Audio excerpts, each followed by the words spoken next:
Motorcycle पकडा गेली तर तो ठाण्याला जाणार आहे हो.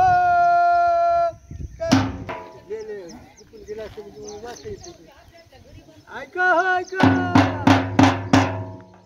मुख्याध्यापकाने शिकायत केलेली आहे. गावातल्या लोकांची शिकायत गेल्यामुळं त्यांनी पोलीस ठाण्याला कागदपत्र करून दाखल केलेले आहे.